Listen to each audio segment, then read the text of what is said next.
Everything we know about Subnautica below zero is about to change, and in the best way possible. Guys, we just got access to a new Trello board. Well, it's not even Trello. This is Favro. This is what they've been updating for the last month, and why there's been radio silence on the game's development when it came to their Trello page. This is what they've been focusing on, and oh man, we have so many goodies to go through with this. You are going to lose your mind, and you're going to lose it in a hurry. I do have some really bad news, however, and it's that I'm expecting everything in Subnautica's oceans to go extinct, and I expect it to happen in a hurry. Now, why do I think that? Well, unfortunately, there is a new Leviathan, and this is by far the Leviathan that's gonna be ruining everyone's day. This is the Shadow Leviathan, or at least what they call the Shadow Leviathan. I'm sure the name may change in the future, and it's a very edgy name, so I'm not really big. Yeah, I'm not sold on that whole Shadow Leviathan bit, but either way, concept number 14, everything is subject to change, and I just want to make a note now. Shadow Leviathan is a little bit edgy. Can we just tone it down a little bit and maybe call this thing something even better, like the Centa Leviathan? No, that's not even better. I don't know. Like, it looks like a centipede. It looks like it has a helicoptron, I think, snout, whatever, like going on down right here. Regardless, this is the stuff of nightmares. It's like they took a shark and mixed it with a centipede, even though it doesn't have enough legs. You get the idea, okay? This thing is absolutely horrifying, and it is confirmed as a Leviathan class creature for now, and on their Trello board, it is listed as a high priority, so I assume this is something they really want to get done really fast. I would assume this is its mouth fixture right here, some kind of serrated mouth. I'm assuming these are teeth or some kind of hardened formation. I assume they're a little bit malleable too, so they can, you know, grip onto prey, but it seems like it just completely disappears when it's in a different pose. I'm not sure how to feel about that, and I don't even know how threatening this thing may be, to be honest with you. I mean, unless just its sheer size alone is enough to kill you via these things right here grabbing you and puncturing your flesh, I don't know how this thing's going to react in the wild. Actually, it kind of reminds me of another creature, the squid shark, in a way, with its top crest piece right here. At least the top lip of that thing's mouth. Regardless, I want to know your thoughts about this thing down below in the comment section, guys. Seems like it might have some bioluminescent lighting going on right here too. However, I can't really tell because it doesn't really point towards that. We just know these colored circles usually mean there's some kind of bioluminescence going on, and that's basically that. Now, enough about this guy, because we have two more concepts to take a look at real quick, and they're, oh boy, they're a doozy. And one of them, unfortunately, come with a bad thing, I think. This is quoted to be the Ice Dragon. Now, we already have the Sea Dragon. We know all about that little beastie. You know, he's a bad time. He's massive, and he shoots lava.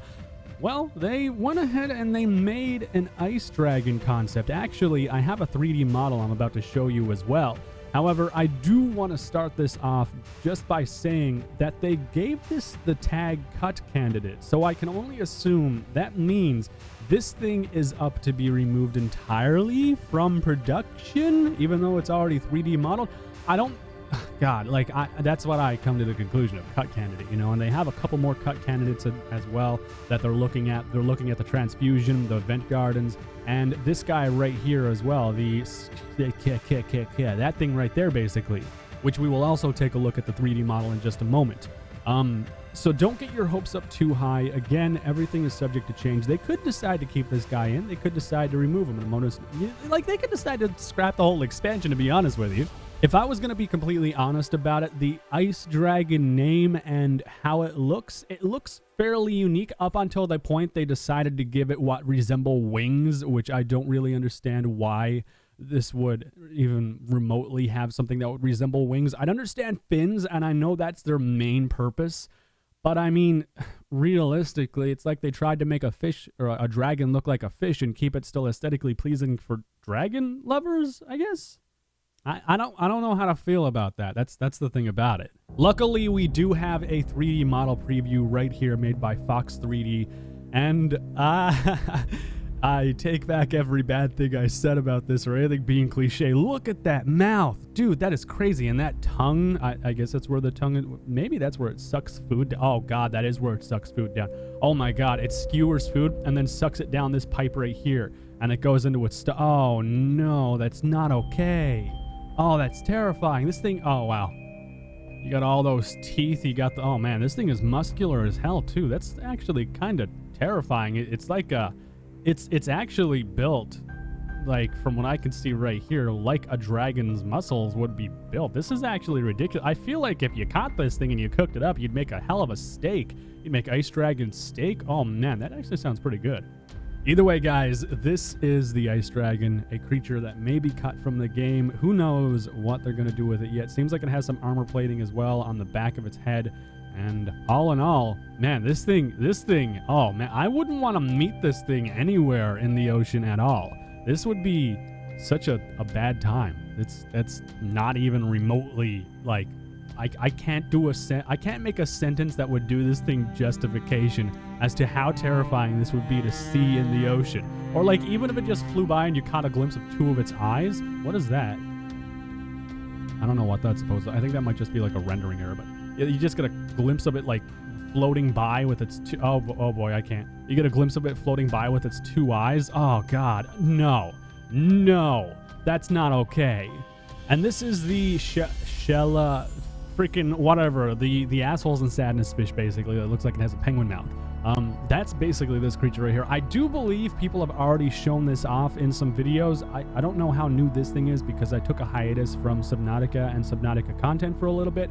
I think Awesome Crunch, IGP, maybe Mobius have already covered this thing as well. I don't know personally. However, I do know this thing is a beautiful beast as well. And it's also on the chopping block from what I understand because of that tag that it had. Unless there's some other reason they have a cut thingy there and I'm just interpreting it wrong. I feel like when it comes to this kind of thing, IGP may actually have more information on it and what creatures might be getting cut from the game just because he was actually able to play a very early playtest demo during a retreat with the Subnautica devs. IGP, on the off chance you actually watch this video, you are the luckiest son of a bitch on the planet. I'm not really clear on why they've decided to include some of these creatures on the Trello without actually giving us the concept art beforehand or the announcements of these creatures. I don't think it's an oversight. I think it's just more or less they want to have more information on the creatures themselves. They may still be in the process of making these things and deciding how they'll behave in the world, I guess. I have so many unanswered questions when it comes to this stuff, and there's so much mystery surrounding these creatures. You could probably write a book on each of these creatures, to be honest with you, with the storyline they're coming up with them. Either way, we move on to one of the final creature concepts, and this is the most anticipated creature concept of ever when it comes to Subnautica, and it is the ice worm. The ice worm has been a hot topic for a while when it comes to the Subnautica Below Zero expansion. Now, the reason behind that is because we believe, based off of the storyline, this guy right here is the reason things start going wrong. And you can see right off the bat, it has a giant spike on its head meant for burrowing, and just all around, I'm sure this thing is going to be a massive and both incredible experience in the game. Actually, I think it's gonna be similar to the worm that jumps out of the ground in what is it, New Dawn, I think, or whatever it is. Anyways, a giant worm jumps out of the ground, and it's just like one of those oh my god moments. And I'm assuming this is what they're going for when they created this creature as well, except in an icy atmosphere with ice chunks and all that nastiness that could fall on you and then potentially maim, hurt, kill, destroy, obliterate you. As far as everything else with the ice worm, there's really not much more that we can know about right now, which is kind of unfortunate. They've made a couple notes up to a month ago, but all in all, we have no sounds, we have no animations, we don't even have a model publicly viewable, and that's kind of unfortunate. The next piece I'm going to go into with you guys is it's not about the creatures, it's about the environment and some new precursor and environmental, I guess, previews that we have access to right now to see some I think, unreleased concept art. Don't quote me on this, because again, I haven't played Subnautica in a little while, and I haven't kept up to date with their DLC. However, one of the things we did get access to was the Precursor Fabricator base or something like that, which is basically this thing right here. And it's, from what I'm assuming it's just a fabricator on steroids. You know, this is what they would use to create the precursor structures and stuff. And, you know, it's called the Precursor Fabricator thingy, whatever. Yeah, Precursor Fabricator base. So, like, you know, I would assume this is what they've been using to create the precursor structures and walls and, well, anything else, really. I mean, that's how we do it. We have our own fabricator. That's what we use to make our tools and everything else that we need. So why can't they just have an amped up one on steroids the size of a freaking house and use that to make buildings and other things like it? You know, it makes sense to me, but at the same time, we don't know how the precursors look. We don't know how they would have looked, unfortunately. So, you know, it's kind of like weigh the devil against the angel, and we try and figure out, you know, what exactly was the function and what could this thing actually make. There were not many notes as well, unfortunately, only a couple updates to it about a month ago and as recent as 9 days ago, which, unfortunate again. I'm seeing a trend in the lack of information, or chosen lack of information. Another piece that I thought was actually kind of interesting was the crystal caverns. Now, at a glance, I looked at this and I thought these were precursor structures, but no, this isn't a precursor structure at all. These right here are actual crystal. And I was kind of confused and taken back because they take the shape and form of what appear to be precursor structures. Now, I'm not saying, you know, it can't be crystal on top of a precursor structure, but looking at the way that it's made up too, I think this is just simply crystals that formed over many, many years deep under the aquatic oceans and stuff, and, you know, everything's frozen. Aquatic oceans, that was a great statement. The general idea is there. It's a crystal cavern. And actually, it gets a little bit more interesting because, well, not because of the cards. They updated this about a month ago, too, when they started working on this. But there was actually the deep crystal caverns, which kind of took me back entirely because it looks like a giant amethyst pile. And that's actually kind of crazy, in my opinion. But it's probably not amethyst. It's probably some other kind of super rare and valuable gemstone that we can break, and Altera will charge us our life savings, and then like the life savings of our entire family, and so on and so forth for 1,000 generations because of our diamond build. Either way, I have no idea what will lurk in the depths of this. I'm assuming this is one of the deepest point. No, this probably isn't the deepest point in the game. I wouldn't say this is one of the deepest points in the game. I have a suspicion that when we go super deep down into the game, if we can go as deep as what we did in the normal base game, we're actually going to find like, oh, a heated lava zone and stuff like that because we're getting closer to the core of the earth, or maybe some thermal vents and stuff like that too. I don't think it's going to be, you know, we go down and it gets colder as we go down. I think we're going to eventually come across some thermal vents or something like that, because something has to be heating down there to keep other life forms alive, and something has to provide some level of heat when it comes to the water. Otherwise, it would all be just a frozen iceberg, basically. And now we can move into the story and some spoilers. So I just want to give you a heads up now. That's basically it for all of the new quote-unquote creatures, and from what I understand, the conceptual art as well. Now we can move into the storyline and some miscellaneous things that we're seeing on this Favreau card system, whatever they've decided to use. Again, there may be some major spoilers, and well, I can confirm there is one big spoiler actually, but that's basically that. One of the developers or story makers of Subnautica Below Zero actually spoke about the precursor encounter we're going to face when it comes to the game. You can pause here if you want to read down through this. I'm not reading all of this, so, you know, pause here if you want to read it. But they basically go on to talk about Alan and what's going to happen with NPCs in the game. From what I gather with this, they want to have it like an amped up Emperor sequence where, you know how the Sea Emperor appears in your face and you're just like, oh, come down here and help me, please. Well, more or less, Alan's going to be like a beefed up version of that will actually have you do a couple more things and kind of be a little bit interactive with you when it comes to that. But it's not going to be like an Oblivion NPC or something where you can walk up to Alan and get new quests and level up and, you know, like tame fish and bring them back to Alan and feed them and, you know, stuff like that. I think we're still going to be finding parts to rebuild him in a sense, but I don't know how far that's going to go. And we actually have a spoiler right here for the first meeting with Alan. Robin, who is the character we play, says, "I come in peace," and then Sanctuary, which is Alan, "Peace, absence of hostility, sufficient." Robin, "Are you alive or a computer?" Sanctuary, "Explain the difference." Robin, "I want to meet people who built this place." What do you want? Sanctuary, "For you to stay here." Robin, "With you." Sanctuary, "Forever." Robin, "Why?" Sanctuary, if your masters learn of me, they will steal my power." Robin, "You know Altera." Sanctuary, "I know what we would do." Robin, "People will come for me." Sanctuary, "They will also stay here. That's all." Robin, "I waited my life for this. I'm not your enemy. ... Hello. And it's basically the giant text log right there in condensed form. Not even that giant, but you get the idea.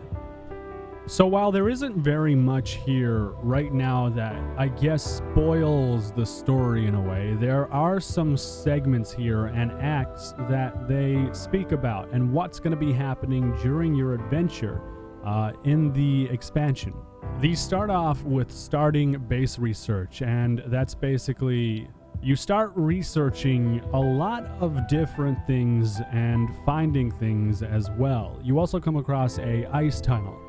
The Precursor Sanctuary is also a section where you'll be learning things and figuring things out. They actually have some machine rooms as well listed here and some 3D assets, but unfortunately we can't actually see anything here. There is a radio tower apparently too that I assume we're going to be utilizing at some point. And they have talk of a frozen Leviathan, some Precursor caches, and a main Precursor base, which we know as Sanctuary.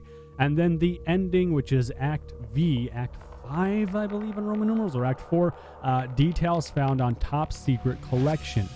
I like the ending of this already points towards them potentially making or preparing to make another Subnautica DLC. I don't think this is going to be the end. Like, I really hope this game does well. If you guys haven't pre-ordered this, please, for the love of God, go pre-order it now, because it's going to be worth every penny of it, or go buy it early access when it comes out, because it's, oh God, Subnautica is such a beautiful game. I wouldn't be playing it right now if it wasn't a beautiful game. I'm not sponsored by Subnautica, just so you know. We also get a list of all of the creatures here, which I know I was supposed to cover that before all of this, but hey, we're doing it now because we found it. So we have the Arctic Peeper, the Arctic Ray, Arrow Ray, the Shadow Leviathan, very edgy creature, the Brute Shark, Brine-wig, the Discus fish. I'm going to call that the Discord fish. Let me see what this thing is real quick. Oh, we don't even have like an image to see it. Okay, all right. The Glow Whale, which we all love. The Ice Dragon, which may be a cut candidate, unfortunately. However, animations are apparently coming soon, which is good. And then we have the Ice Worm, which the animations apparently are done, and they're being implemented right now, which is going to be cool as hell to see. Please, someone leak it. The Large Bird, which I don't think we've actually seen this thing yet, have we? No, we haven't seen this thing yet. The Lily Patter, which we haven't seen again. What? I thought that was... All right, whatever. The Newt Fish... And there's just so many creatures that they've decided to move into adding, which, oh man, I am so hyped. And according to this, their early release or early access trailer is going to be January 30th, 2019. Hang on a second. That's actually coming up really soon. We got a little over a month to wait, and then we get the early access trailer. Is that right? I hope that's a correct date. And honestly, guys, that is pretty much the majority of everything that I saw that was new on this Trello. Now that I look at it a little bit more, it really isn't too in-depth, I guess, compared to what we had already had. We got some concepts here too of a supply crate, which is kind of cool. But ultimately, I think we've covered the majority of things, potentially. Like, I've already scoured down through this a lot. If I missed something, let me know in the comment section down below. I'd like to hear back from you guys as well. I want to know what your thoughts are on this DLC. I think it's going to be really interesting to see some of this stuff. Even trying to find some gameplay footage of like anything from YouTube, and I can't find anything that the devs have been using or anything that they've really been doing when it comes to playing the game and just getting actual footage for you, which is unfortunate. I did manage to fish up this, which is, I assume, the very beginning of the game where you turn the alarm off that you wake up to. And I'm assuming then you walk over to this and you pick up all of your below zero equipment right here, which is also kind of interesting. Yeah, that seems like everything, guys. I just went down very in depth through a lot of this stuff. The only other thing I found really was the drop pod, which I assume is quite literally a drop pod. And you have the fabricator and just some miscellaneous stuff, some solar panels here too, which I didn't notice before. Wow, whoopsie. Anyways, guys, that is basically everything on Subnautica Below Zero for now, until they decide to release more bombshells or if the trailer comes out, which would also be pretty dandy to have, to be honest with you. Let me know your thoughts down below on everything you have seen in this video. Guys, that is also it for now. Leave a like if you enjoyed it. Oh boy, this is gonna be such a cool expansion. I seriously can't wait. Like, seeing all these cool creatures, I can't freaking wait. I haven't played Subnautica in so long because, like, there's just nothing left to do in Subnautica, but this is, oh man, please just hurry up and release the freaking game. I want to play it. All right, guys, I'll see you in the next video.